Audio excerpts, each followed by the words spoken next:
This is my last podcast for this year.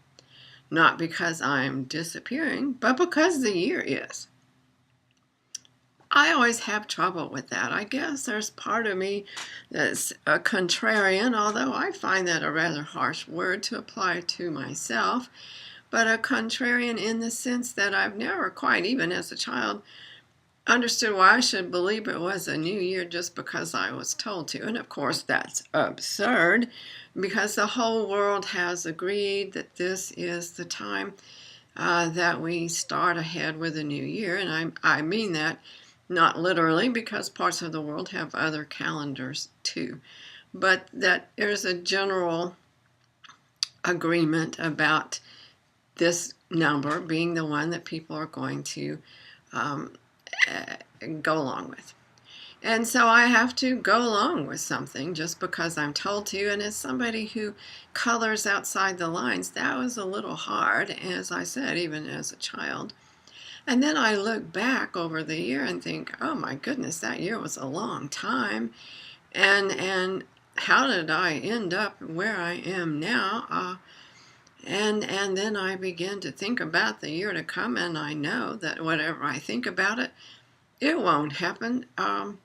And so I still do. I'm part of that way of thinking about New Year's, of saying, hey, I'm hoping for wonderful things to come my way in the new year. And so I guess I am part of the group thinking, even though I think I'm not. So there you have my disclaimer about New Year's.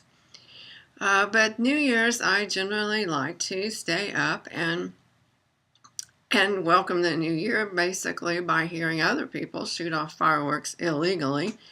And last year, there was a restaurant near here that had a big party for quite a long time and was quite eloquent in their noise level of expressing their joy of the new year. And so I began the new year this year by listening to other people celebrate, and I wasn't there. So I don't know what's going to happen this new year. I know that I'm supposed to eat certain foods to bring me luck, and I have kind of a dim view of that.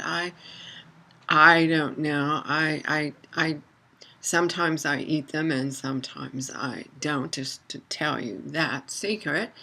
And so there's that obstinate part of me, that waif that wanders through life without really going through the standard way.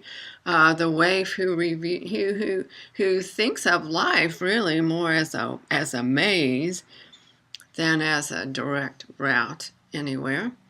And so I think this year was no exception to that. I certainly got stuck in the maze a lot of times and thought, how in the world can I even see how to get out of here? But here I am, and maybe I could call it a labyrinth, and it would sound a whole lot more spiritual and exciting. But sometimes life just seems like a maze and not so much like a labyrinth. But again, it's how I see it and how I regard it. So I'm here to wish you a happy new year, and that I hope this year took you to a place that you would have liked to be had you anticipated it in the first place when the year started. I also am considering this, having made my well wishes and gotten that out of the way, and so I don't have the pressure of participating in a New Year's to any extent.